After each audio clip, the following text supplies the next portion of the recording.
corridor of the Office of Naval Intelligence was a study in sterile intimidation. Polished linoleum floors reflected the harsh fluorescent lights overhead, and the air hummed with the quiet, high-voltage tension of secrets being kept and traded. It was a world of gray suits, crisp uniforms, and silence. Lieutenant Sierra Ashford moved through this world like a shark in familiar waters. Her uniform was tailored to perfection, not a thread out of place, her ribbons aligned with mathematical precision. She carried a tablet against her chest like a shield. Sierra was known as the architect within her division, a brilliant strategist who built security protocols so tight they were rumored to be impenetrable. But with brilliance came a reputation for iciness. She did not suffer fools, and she certainly did not tolerate disrespect. She rounded the corner toward the briefing room, her mind already organizing the data for the morning tactical review. That was when she stopped. Leaning against the reinforced glass wall of the corridor, waiting outside the Admiral's office, was a man in civilian clothes. He was tall, wearing a dark gray Henley that did little to hide the dense muscle of his shoulders, and a pair of faded tactical pants. He didn't look like the usual contractors, men in expensive suits with soft hands. This man looked like he had been carved out of granite and left out in a storm. He was staring. His gaze was fixed in her direction, unblinking, intense. As Sierra approached, the distance closing between them, his eyes didn't waver. They seemed to track her lower torso, lingering with an audacity that made the heat rise up Sierra's neck, not from embarrassment, but from a sudden sharp fury. In a building where professionalism was the highest currency, this felt like a deliberate devaluation of her rank. Sierra stopped 3 feet from him. The silence in the hallway seemed to vacuum the air out of the room. "Take another look and your career is over," Sierra said. Her voice was low, controlled, but it cut through the air like a serrated blade. The man didn't flinch. He didn't even blink. He just continued to look past her, his expression unreadable, void of the panic or apology she expected. Sierra stepped closer, her blue eyes narrowing into slits of ice. "Did you hear me? I am Lieutenant Ashford. If you think your clearance level allows you to objectify an officer in this hallway, you are about to learn a very painful lesson in chain of command. Eyes up, civilian." The man finally shifted. He slowly brought his focus to her face. His eyes were a dark, unsettling brown, calm, detached, and terrifyingly alert. He didn't look like a man who had been caught. He looked like a man who was solving a math problem. "I heard you, Lieutenant," he said. His voice was a deep baritone, rough around the edges, like tires on gravel. "And your threat is noted. However, your situational awareness is lacking." Sierra scoffed, her posture rigid. "Excuse me?" "I wasn't looking at you," he said, his tone devoid of insult, stating it as a plain fact. He pointed a finger slightly past her shoulder, toward the reflective glass of the office behind her. "I was looking at the reflection in the window behind you. Specifically, the gap in the security rotation of the patrol outside." Sierra turned her head sharply, catching her own reflection and the faint image of the exterior courtyard beyond. He continued, "There's a blind spot in the southwest corner. The perimeter guard checks his watch every time he passes the hydrangeas. That creates a 6-second window where the rear exit is unmonitored. I was calculating the evacuation route if this hallway were compromised. But..." He paused, finally looking her dead in the eyes. "Thank you for showing that your ego is faster than your judgment." The silence that followed was heavy, suffocating. It echoed louder than any explosion. Sierra felt the blood drain from her face, replaced instantly by a flush of mortification and a renewed, defensive anger. She opened her mouth to retort, to demand his credentials, to salvage the wreck of the conversation, but the heavy oak door to the Admiral's office swung open. Admiral Vance stepped out, looking harried. He spotted the two of them standing in the thick tension. "Ah, good, you've met," Vance said, oblivious to the frost in the air. "Lieutenant Ashford, this is Dante Cale, former Master Chief, Navy SEAL, Tier 1 operator. He's the new external security consultant I told you about." Sierra felt her stomach drop. Dante Cale. The name was legendary in certain circles. A ghost story told to new recruits about resilience and tactical genius. And she had just accused him of being a common pervert. Dante didn't smile. He didn't offer a hand. He just gave the Admiral a curt nod. Admiral, your lieutenant has a strong voice. Let's hope her analysis is as sharp. Sierra straightened her spine, forcing herself to recover. This was a battlefield, just a different kind. My analysis is the reason this building is secure, Mr. Kale. We'll see, Dante replied softly, walking past her into the office. As he passed, the scent of sandalwood and old leather trailed behind him. Sierra stood alone in the hallway for a moment, her heart hammering against her ribs. She had made a mistake, a violation of the core principle of intelligence: verify before you act. But there was something else, something that unsettled her more than the embarrassment. When he had looked at her, he hadn't seen a woman, and he hadn't seen an officer. He had seen a variable in an equation. And for the first time in years, Sierra Ashford felt completely exposed. Chapter 2. The Art of Red Teaming. The conference room was cold, the air conditioning humming a low, monotonous drone. A large digital map of a coastal facility in the Mediterranean glowed on the main screen. This was Outpost Vega, a diplomatic relay station that handled sensitive communications for the Sixth Fleet. Sierra stood at the head of the table, laser pointer in hand. Dante sat at the far end, slouched slightly in his chair, spinning a pen between his fingers. Admiral Vance sat between them, acting as the bridge between two hostile continents. The current security grid relies on thermal imaging and motion sensors layered in 3 concentric circles, Sierra explained, her voice regaining its professional cadence. The algorithm I designed predicts breach patterns based on historical data. It adapts. If an intruder tries to cut the fence in Sector 4, the system automatically reroutes patrols from Sector 2 and 6 to flank them. It's a reactive web. She looked at Dante, daring him to challenge it. Dante stopped spinning the pen. He looked at the map, then at Sierra. It's impressive, he said. Sierra blinked, surprised. Thank you. It's impressive, Dante repeated, if you're fighting a computer or a standard infantry unit. But you're not hired to stop standard threats, are you, Lieutenant? You're here to stop people like me. He stood up and walked to the screen. He didn't use the laser pointer. He used his hand, placing it flat against the image of the rocky cliff face on the north side of the outpost, the side Sierra had deemed impassable. You have no sensors here, Dante stated. That's a vertical cliff, 300 feet drop into the ocean, Sierra countered, crossing her arms. The currents are lethal. No boat can dock and no diver can climb it without heavy gear that would trigger the long-range radar. You're thinking in terms of probability, Dante said, his voice dropping into that lecture tone, the voice of a man who had taught survival to men who went on to die or become heroes. In special warfare, we don't look for what is probable. We look for what is possible. He turned to the Admiral. The OODA loop: observe, orient, decide, act. It was developed by Colonel John Boyd. It's the foundation of combat. Your system, Lieutenant, is stuck in the decide phase.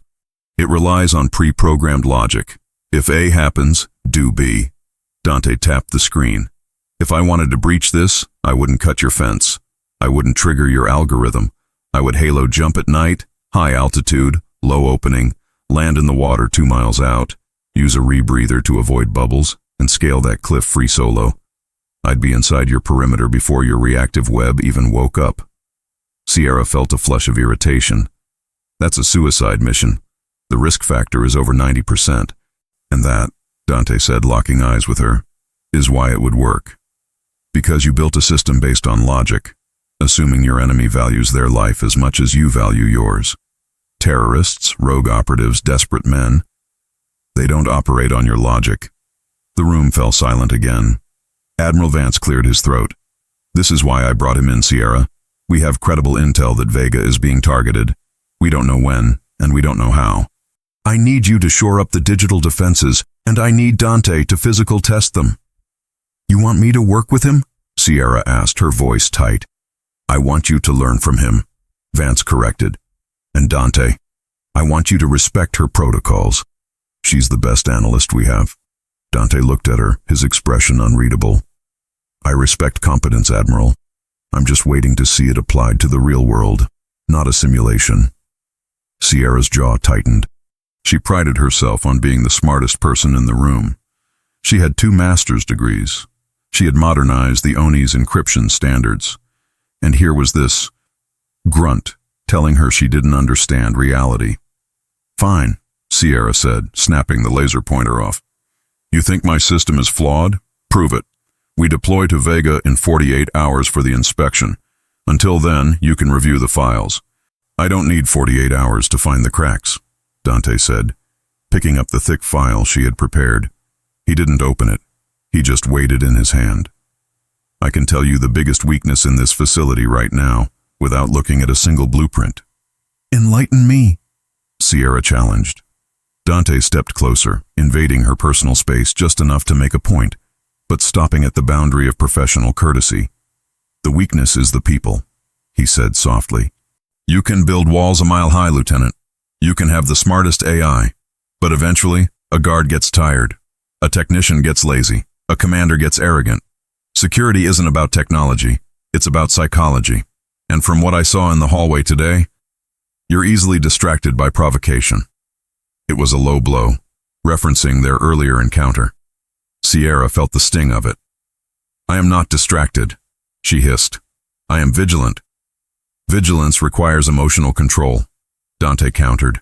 "You reacted to a perceived insult instead of analyzing the environment. If I were an assassin in that hallway, you'd be dead because you were focused on your pride, not my hands."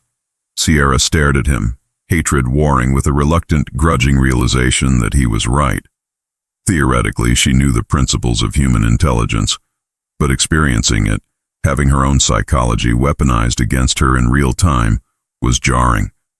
"We leave for Vega on Thursday," Sierra said, her voice clipped. "Don't be late." "I'm never late," Dante replied, finally cracking the file open as he walked toward the door. "I'm just early enough to see what everyone else misses." Chapter 3. The Pattern in the Static. The flight to the Mediterranean was long and uncomfortable. They traveled on a C-130 transport plane, strapped into net seats amidst crates of supplies. The noise of the engines was a constant roar, making conversation impossible without shouting. Sierra spent the first 4 hours with her noise-canceling headphones on, furiously typing on her secure laptop. She was rerunning the simulations for Outpost Vega, trying to plug the cliff scenario Dante had mentioned. She added seismic sensors to the rock face in her model. She adjusted the radar sweep. She looked across the aisle. Dante was asleep. Or at least, he looked asleep. His arms were crossed over his chest, his chin dipped low. But Sierra noticed something. Every time a crew member walked by, Dante's breathing pattern didn't change, but his fingers twitched slightly against his bicep. He was tracking them. Even in rest, his mind was mapping the environment. Who hurt you? She wondered silently. What kind of life forces a man to become a living radar system? She knew his file, or the redacted version she was allowed to see. Dante Cale, 20 years of service. SEAL Team 6. Multiple commendations for valor. And then, a sudden retirement 3 years ago following an operation in Yemen that was blacked out in the records. There were rumors of a tactical disagreement with command, but nothing concrete. He opened his eyes, suddenly, as if he felt her gaze. Sierra quickly looked back at her screen, her cheeks heating up. She hated that he could unsettle her so easily. Dante unbuckled and leaned forward, shouting over the engine noise. "You're overthinking it!" Sierra lifted one cup of her headphones. "What?" "The cliff!" he yelled, pointing at her screen. "I can see the schematic from here. You're adding sensors. More technology." "It solves the problem," she yelled back. Dante shook his head and motioned for her to hand him a headset connected to the comm system so they could talk normally. She hesitated, then plugged him in. "Can you hear me?" His voice came through her headphones, clear and intimate, stripping away the engine roar. "Loud and clear," she said. "Adding sensors creates more noise," Dante said calmly. "More data for your analysts to sift through. This is the lesson, Lieutenant. Complexity is the enemy of execution. If you put a seismic sensor on that cliff, every time a seagull lands or a rock shifts from the wind, you get a false positive. After the 10th false positive, the guard turns the volume down. On the 11th, the enemy climbs up." Sierra paused. She had seen that happen before. Alarm fatigue. It was a real psychological phenomenon in surveillance. "So what's the solution?" she asked, genuinely curious this time. "If technology fails and humans get tired, what's left?" "Unpredictability," Dante said. "You don't need a sensor on every rock. You need a patrol schedule that is randomized by a dice roll, not a computer algorithm. Computers cannot generate true randomness. They use seed numbers. Humans can spot patterns in algorithms. They can't predict chaos." He looked at her, his dark eyes softening just a fraction. "You like control, Sierra. I can tell.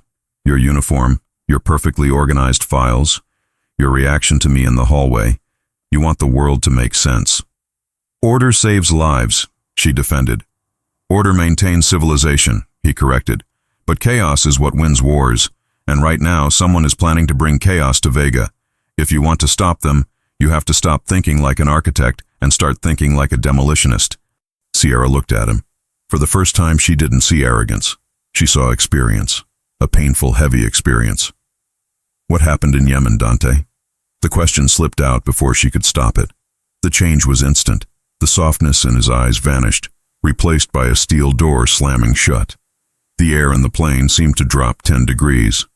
"That's outside the scope of this mission, Lieutenant," he said, his voice devoid of emotion. He pulled the headset jack out, effectively hanging up on her, and leaned back into his seat, closing his eyes. Sierra sat there, stung by the rejection, but intrigued by the mystery. She realized then that Dante Cale was not just a brute. He was a fortress. And like any fortress, he had walls for a reason. As the plane began its descent toward the airfield in Italy, from where they would take a chopper to the outpost, Sierra closed her laptop. She looked at the reflection in the dark screen. "Take another look," he had said. She was starting to realize that to solve the problem of Outpost Vega, she would have to stop looking at her screens and start looking at the man sitting across from her. He was the key, but he was also a ticking time bomb, and she didn't know how much time was left on the clock. As the wheels touched down, the jolt shook them both. The mission had begun. But the real battle, the one between their two philosophies, between order and instinct, was just getting started, and neither of them knew that a shadow from Dante's past was already waiting for them in the Mediterranean, watching, waiting for the perfect moment to strike. Outpost Vega was a paradox. Located on a jagged promontory overlooking the Tyrrhenian Sea, it looked less like a military installation and more like a modernist villain's lair from a spy movie. The main structure was a brutalist block of concrete and reinforced glass, jutting out over the cliffs. It housed the NSA's relay servers for the entire Mediterranean theater. The helicopter touched down on the windy helipad, the rotors whipping the salty air into a frenzy. Sierra Ashford stepped out, clutching her bag, her hair tied back in a severe bun that defied the wind. Dante followed, moving with a loose, predatory grace. While Sierra immediately looked for the greeting party, Dante scanned the perimeter fence, the guard towers, and the sightlines from the nearby hills. They were met by Commander Holloway, the base lead. He was a man who smiled too much, his uniform slightly strained around the waist. "Lieutenant Ashford, a pleasure," Holloway shouted over the dying whine of the rotors. "And this must be Mr. Cale. Welcome to the safest place in Italy." "We'll see," Dante muttered, his eyes fixed on a delivery truck exiting the main gate 300 yards away. Inside the base was a marvel of technology. Sierra felt her confidence return. This was her domain. The server rooms were cooled by nitrogen systems, the biometrics were state-of-the-art iris scanners, and the command center looked like the bridge of a starship. "As you can see," Holloway boasted as they walked through the central atrium, "we have 360-degree camera coverage with gate recognition software. If someone walks funny, we know about it." Sierra nodded approvingly. "I reviewed your logs, Commander. Your false positive rate is under 0.5%. That's exceptional." "We run a tight ship," Holloway beamed. Dante stopped walking. He was standing next to a vending machine in the hallway, staring at a janitor who was emptying a trash bin. "Who is that?" Dante asked, interrupting Holloway's speech. Holloway blinked, annoyed. That's just Giuseppe. He's been with the cleaning contractor for 6 months. Vetted, background checked." Dante walked over to the janitor. The old man looked up, startled. clutching his trash bag. Dante smiled, a rare, disarming expression that didn't quite reach his eyes. "Buonasera," Dante said. "Nice watch." The janitor mumbled a thank you in Italian, pulling his sleeve down over a bulky digital dive watch. Dante patted the man on the shoulder and walked back to the group. "You have a problem," Dante said to Holloway. "Excuse me?" "That man isn't a janitor," Dante stated flatly. "Or if he is, he's breaking protocol. He has a badge." Holloway snapped. "He has soft hands," Dante countered. "No calluses, and he's wearing a Garmin tactical watch, a Descent MK2. That's a $1,000 diving computer. A janitor on minimum wage doesn't wear a tactical dive computer to empty trash cans. Also, he didn't check the liner for heavy objects before lifting the bag. A real cleaner checks for broken glass or liquids. He just grabbed it." Sierra looked back at the janitor, who was now hurrying around the corner. A chill went down her spine. She had looked at the badge. Dante had looked at the behavior. "Detain him," Sierra ordered, her voice sharp. Holloway hesitated. "Now look, you can't just detain him now," she barked. Security moved to intercept, but by the time they turned the corner, the hallway was empty. A fire exit door at the end of the corridor was slightly ajar, the alarm bypassed with a simple magnet. Dante walked to the door and peered out into the twilight. "He was recon," Dante said, his voice grim. "He was counting steps, checking response times. He wasn't here to plant a bomb. He was here to see if you'd notice him." He turned to Sierra, whose face was pale. "Your gait recognition cameras didn't flag him," Dante said softly. "Because he walked normally. Your algorithms look for threats. They don't look for the mundane. That's the oldest trick in the book. Become part of the background noise. It's called being the gray man." Sierra felt the sting of failure. She had been so focused on the high-tech biometrics that she had ignored the human element. Again. "How did you know?" she asked quietly. "I didn't," Dante admitted. "I just looked for the anomaly. A dive watch on a janitor is an anomaly. In intelligence, Lieutenant, coincidences take a lot of planning." Chapter 5. The dead space night fell over Outpost Vega, turning the sea below into a black, churning void. The incident with the janitor had put the base on high alert. Holloway was furious, embarrassed, and currently tearing his security team apart in the briefing room. Sierra sat in the guest quarters, staring at her laptop. She was running a trace on the janitor's badge ID.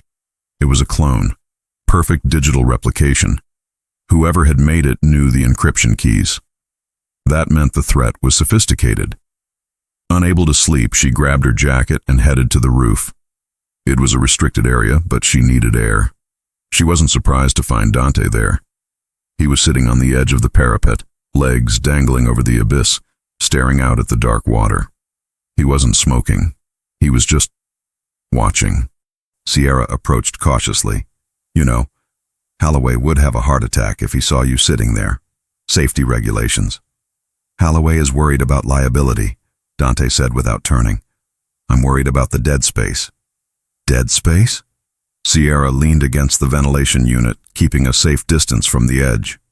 "The area where your guns can't reach and your cameras can't see," Dante explained. He pointed down at the base of the cliff, obscured by shadows. "Every fortress has one. The architectural blind spot. You build a wall to keep people out, but the wall itself creates a shadow where they can hide." Sierra looked at him.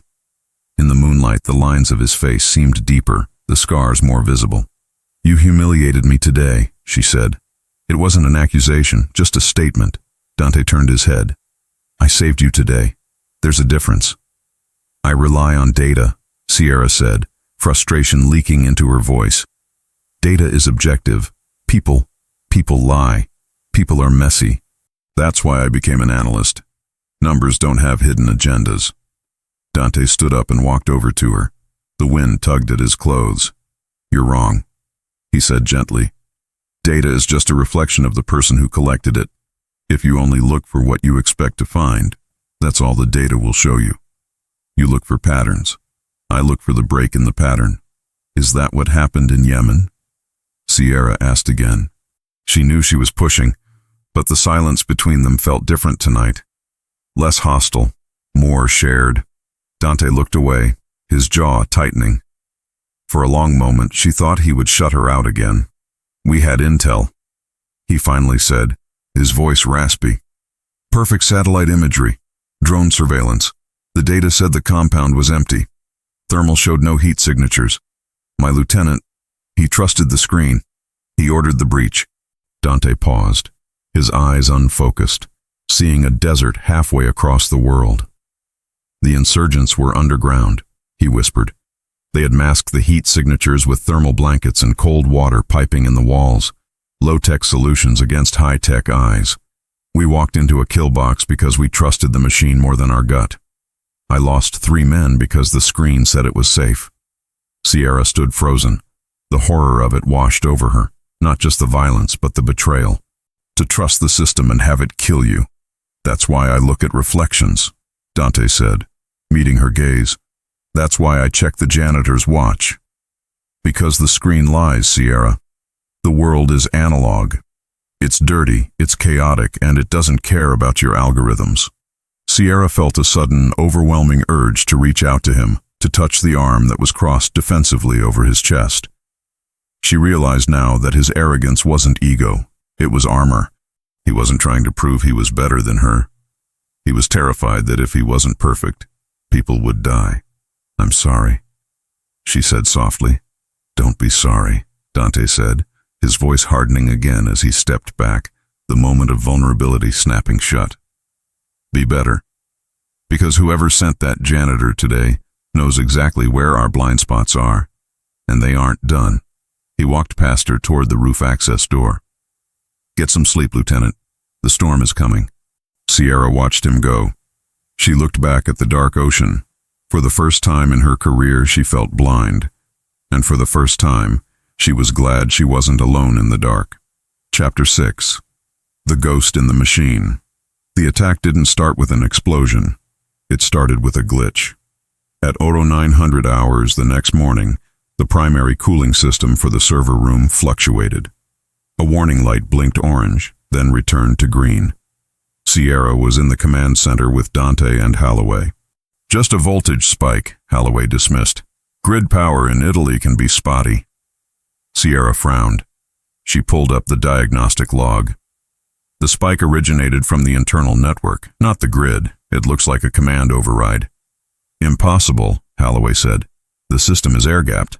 Suddenly, the main display screens flickered. The map of the Mediterranean distorted, pixels bleeding into static. Then, the alarm blared. Not a security alarm, but a fire alarm. "Whoop, whoop, evacuate Sector 4. "Fire in the server room!" Holloway yelled. "Automatic suppression systems engaging!" Panic erupted. Technicians scrambled. "Wait!" Dante's voice cut through the chaos like a whip crack. "Don't open the doors!" "Are you insane?" Holloway screamed. "The servers will melt!" "Look at the monitors." Dante pointed to the bank of security feeds. Screen 4 showed smoke filling the server room.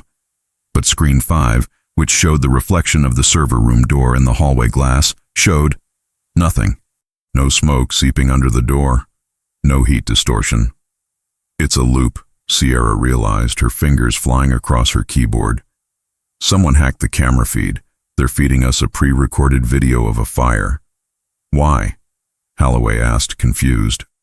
"To get you to open the doors," Dante said, pulling his sidearm. A Sig Sauer P226 he had been authorized to carry only that morning. "The fire suppression system unlocks the magnetic seals for safety. If you trigger it, the fortress unlocks itself." "Social engineering," Sierra whispered. "They aren't hacking the firewall. They're hacking us, creating a crisis so we bypass our own security." "Where are they?" Dante scanned the room, his eyes moving rapidly. "If they want the doors open, they have to be close enough to exploit it." Sierra looked at her network traffic. "The signal is coming from inside the perimeter, a high-frequency burst transmission." She triangulated the source. "It's coming from the maintenance shed near the north cliff." The cliff. The one Sierra had said was impossible to climb. The one Dante had warned about. "Stay here," Dante ordered Holloway. He looked at Sierra. "Can you lock the system down? Override the automatic fire protocol?" "I can," Sierra said, her hands shaking slightly but her mind razor-sharp. "But I need 3 minutes to rewrite the safety kernel." "I'll buy you 3 minutes," Dante said. He moved toward the exit, checking the chamber of his weapon. "Dante!" Sierra called out. He stopped. "The North Cliff," she said. "I didn't put sensors on the rock face, but I did put a pressure sensor on the maintenance shed floor yesterday, after our talk on the plane." Dante looked at her, a flicker of respect in his eyes. "It triggered 10 seconds ago," she said. "There are 4 of them. Heavy gear." 4 against 1, Dante muttered. "Fair fight." "Be careful," she whispered. "Watch the screens, architect," he said. "And don't trust what you see. Trust what you know." He disappeared into the corridor. Sierra turned back to her console. Holloway was hyperventilating in the corner. "Get it together, Commander," Sierra snapped, her voice echoing the steel she had heard in Dante's tone. "We are under cyber-physical attack. I am locking the doors. You get your reaction force to the maintenance shed now." As her fingers danced over the keys, fighting the ghostly code that was trying to trick the building into suicide, Sierra realized she was in the OODA loop. Observe, the glitch. Orient, it's a fake fire. Decide, lock it down, act, send Dante. She wasn't just an analyst anymore. She was part of the fight. But as she worked, a new window popped up on her screen. It wasn't code. It was a message, typed in plain text on her secure terminal. "Hello, Sierra. Dante can't save you." He couldn't even save his own team. Sierra froze. The hacker knew them. This wasn't random terrorism. This was personal, and Dante was walking straight into a trap that had been set specifically for him. She grabbed her radio. "Dante, abort. It's a trap. They know who you are." All she heard in response was static, and then the distinct, terrifying sound of suppressed gunfire. The corridor leading to the maintenance shed was long, narrow, and poorly lit. A tactical nightmare known as a linear danger area.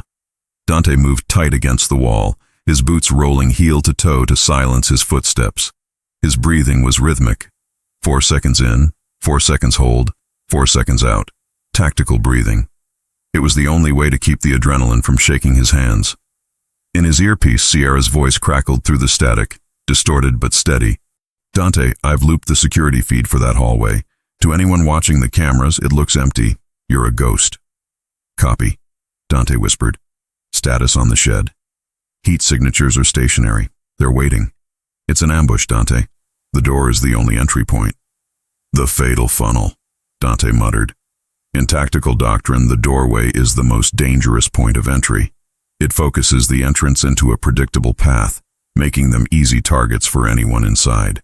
Entering a room through a single door against prepared enemies was suicide, unless you changed the geometry of the room."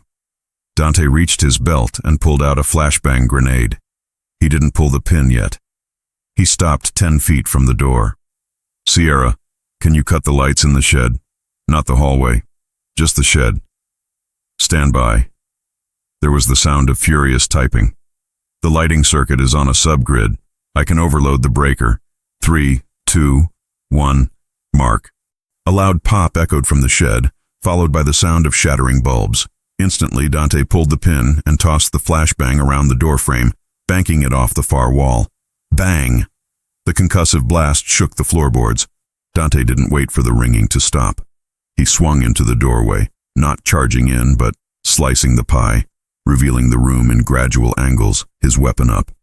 2 figures were staggering in the darkness, blinded by the flash. They wore black tactical gear, night vision goggles hanging uselessly around their necks. They were professionals, but they had relied on their tech, their NVGs, and the sudden transition from light to dark to flash blindness had overloaded their sensory processing. Dante didn't fire immediately. He assessed. Target 1, disoriented, weapon low. Target 2, reaching for a sidearm. Dante fired 2 rounds into the chest of Target 2. Double tap, center mass. The man crumpled. Target 1 swung a rifle up blindly. Dante closed the distance, knocking the barrel aside with his forearm and driving the butt of his pistol into the man's solar plexus. The intruder collapsed, gasping for air. "Clear left," Dante said to the empty room. He scanned right. "Clear right." But silence was deceptive. From the shadows of the heavy machinery in the back, a slow clap emerged. "Textbook entry, Master Chief," a voice sneered. "Standard SEAL doctrine, violence of action, speed, Surprise? But you forgot the fourth element. A red laser dot appeared on the center of Dante's chest. Cover, the voice finished. Dante froze. He slowly looked toward the back of the shed. A third man stepped out from behind a generator. He was holding a submachine gun, aimed steadily at Dante's heart. Dante recognized him instantly. Not the face, but the stance, the arrogant tilt of the head. Vargas, Dante said, the name tasting like ash in his mouth. It's been a long time, Cale, Vargas replied. He was an ex-contractor, a man who ran security for black market operations. You look tired. Retirement doesn't suit you. Sierra, Dante said softly, hoping the mic was still open. I have a visual on the leader. It's Julian Vargas, former PMC. He was the intelligence provider for the Yemen op. I know. Sierra's voice came back tight with tension. I'm running his profile now. Dante, he's not just a mercenary. He's on the payroll. Whose payroll? Ours, Sierra whispered. He's a ghost asset for naval intelligence, a cleaner. The blood ran cold in Dante's veins. This wasn't a terrorist attack. It was a housekeeping operation. They were here to erase loose ends. And Dante realized, with a sinking heart, that he was the loose end. Chapter 8. The Judas Protocol. The revelation hung in the air, heavy and suffocating. Vargas smiled, seeing the realization dawn on Dante's face. You figured it out, Vargas said, stepping closer but keeping the gun trained. Smart, but then you were always the smart one, Dante. The one who asked too many questions about why the intel in Yemen was bad. It wasn't bad, Dante said, his voice low and dangerous. It was fake. You fed us into a meat grinder on purpose. Why? To close a loop, Vargas shrugged. The target in Yemen wasn't a terrorist. He was an asset who knew too much about certain off-book funding. We needed him gone, and we needed it to look like a botched raid. Collateral damage. You and your team were just the delivery system for the chaos. Dante's hand tightened on his weapon, but he didn't move. The laser on his chest was steady. And now? Dante asked. What is this? Outpost Vega? Vega has servers, Vargas explained. Servers that hold the logs of that funding. I'm here to wipe them. You and the pretty lieutenant, you're just collateral damage again. A tragic security breach by foreign actors. Heroes who died defending the post. In the command center, Sierra listened, her hand clamped over her mouth. The betrayal was absolute. The system she believed in, the hierarchy she worshipped, was rotten at the core. She looked at her screens. The fire alarm was still locking down the main doors. Holloway was useless, cowering in the corner. She was the only one who could stop this. Sierra, Dante's voice came through, calm despite the gun pointed at him. Do not come down here. Lock the command center. Preserve the data. That is the mission. Screw the mission, Sierra hissed, grabbing a heavy breaching tool from the emergency locker on the wall. Sierra, Dante barked. He will kill you. Stay put. That's an order.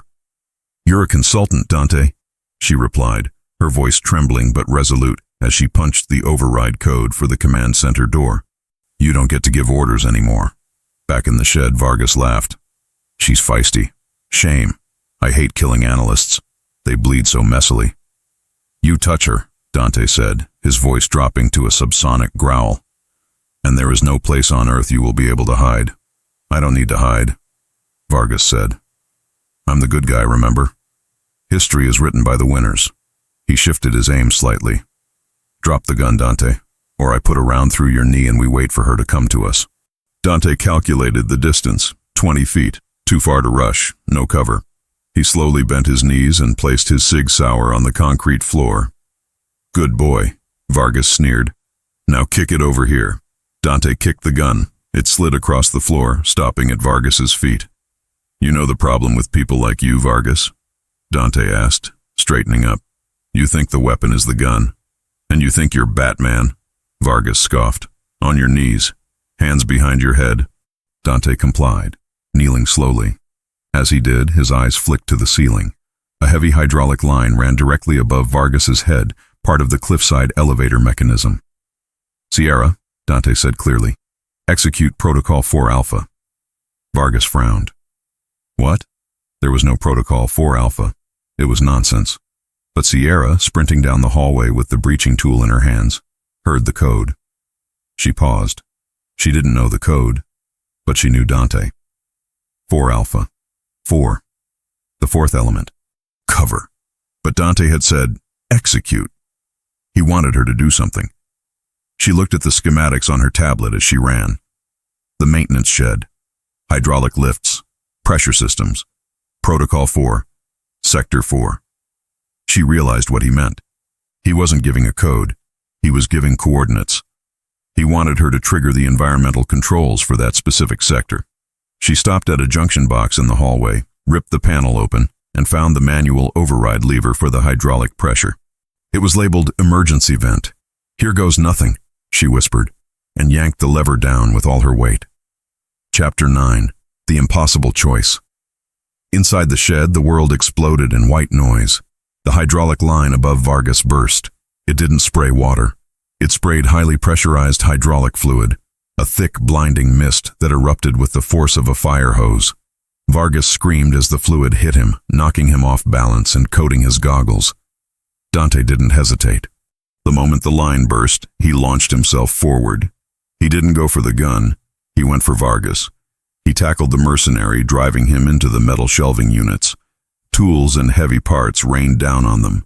Vargas fired wildly, bullets sparking off the concrete floor. Dante trapped Vargas's wrist, twisting it violently until the submachine gun clattered away.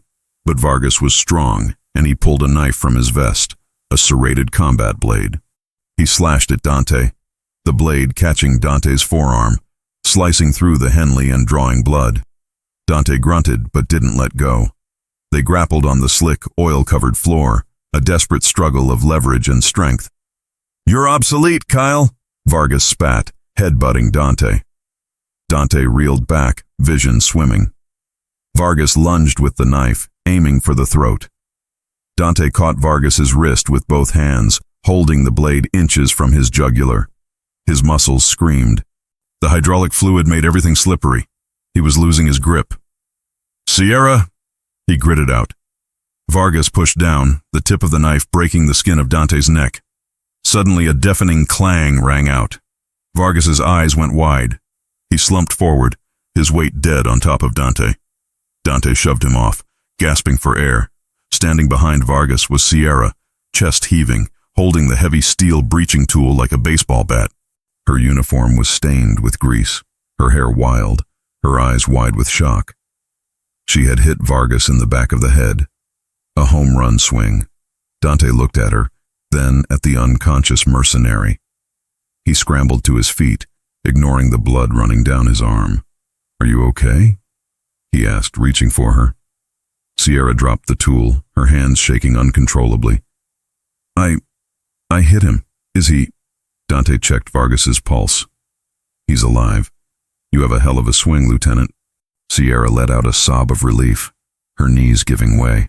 Dante caught her, pulling her into his chest.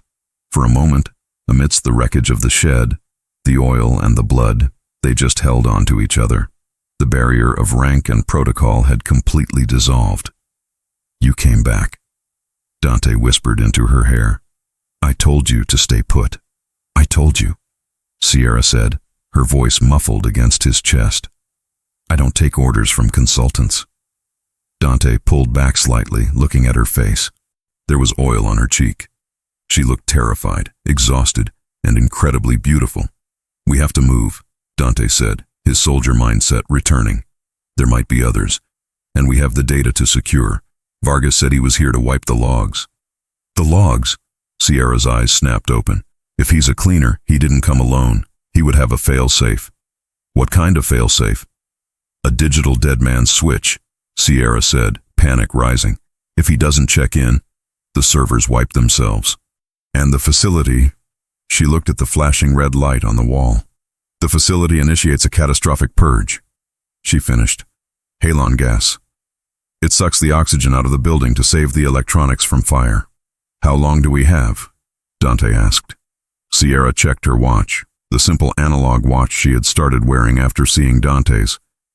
"If he missed his check-in, maybe 2 minutes." "Can you stop it?" "Only from the central server room," she said. but the doors are still magnetically locked from the fire alarm. Then we have to break them, Dante said. He picked up Vargas's submachine gun and checked the mag. Do you know where the manual release is? It's inside the server room, she cried. That's the problem. We're locked out.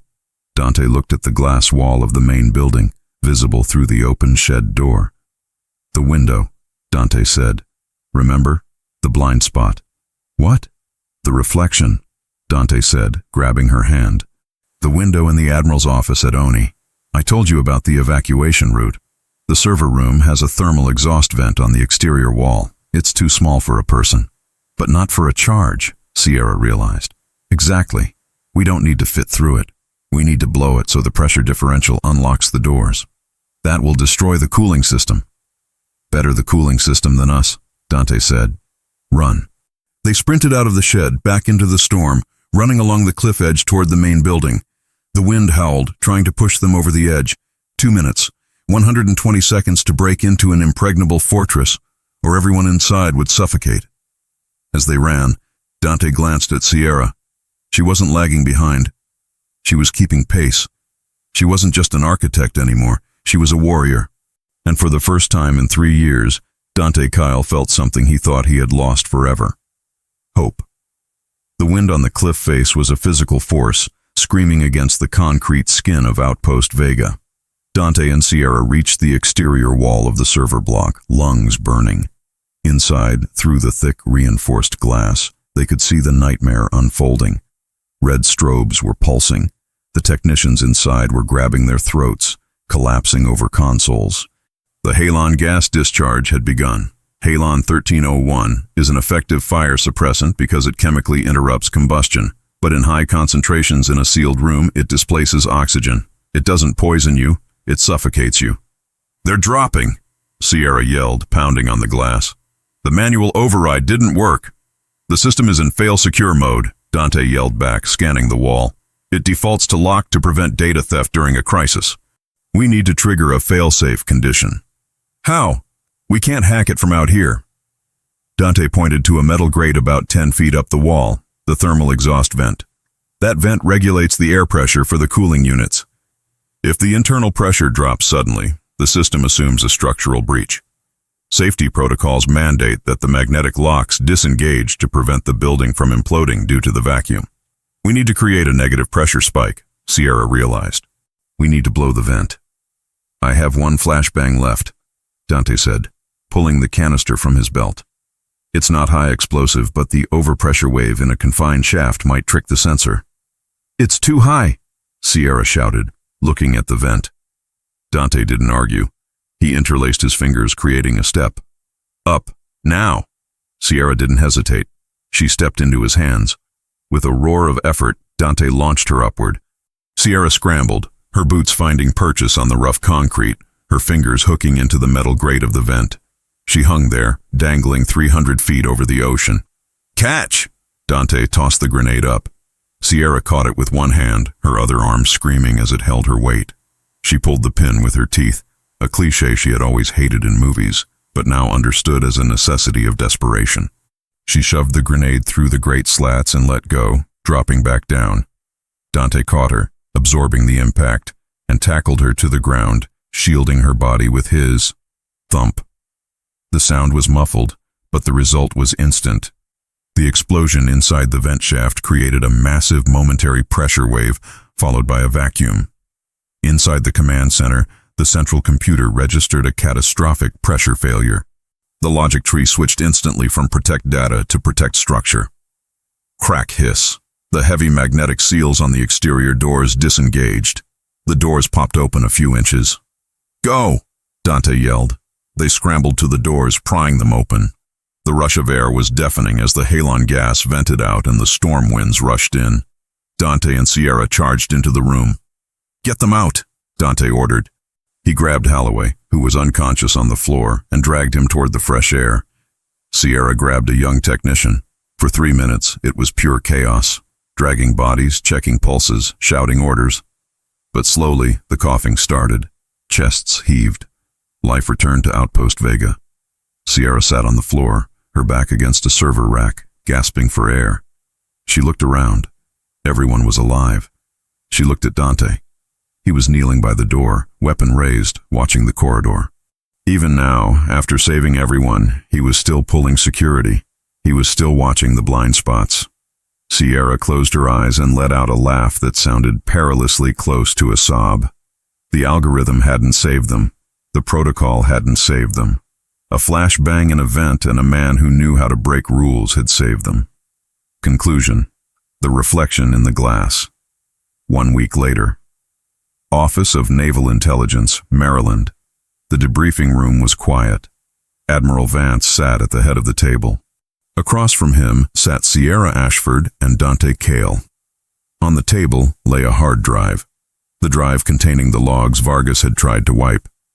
"This is complicated," Vance said, rubbing his temples. "The names on this drive, Lieutenant, they go very high up.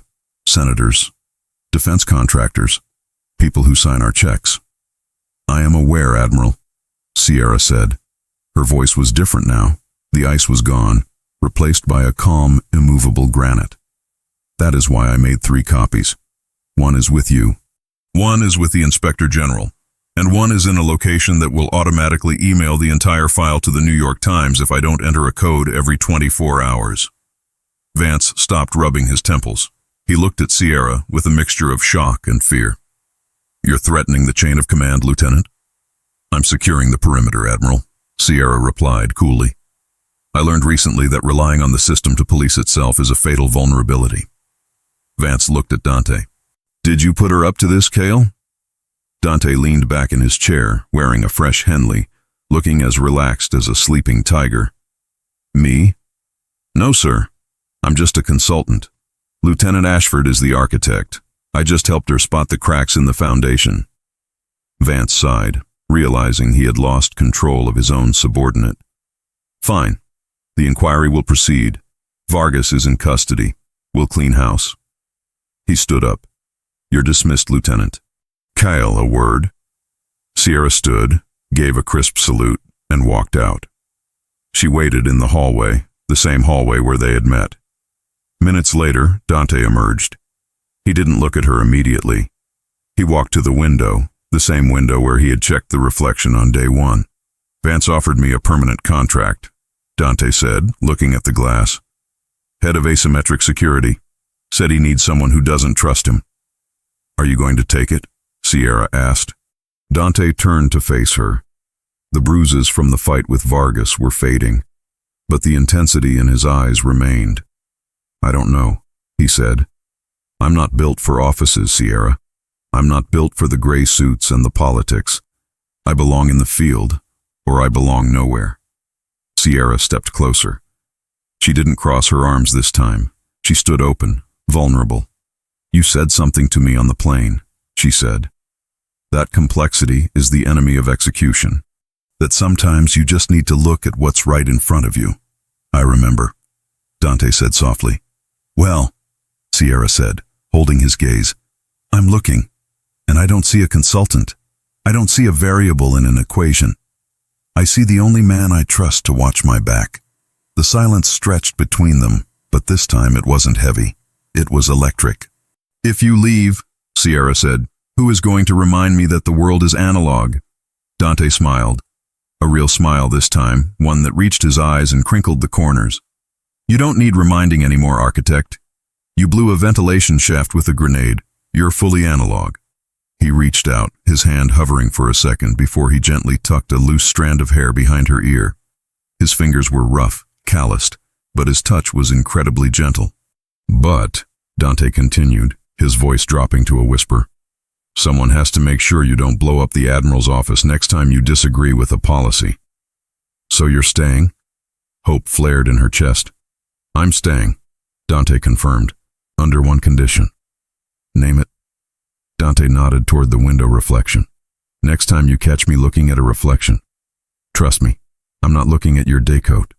Sierra laughed, a bright, genuine sound that seemed to banish the sterility of the Oni hallway.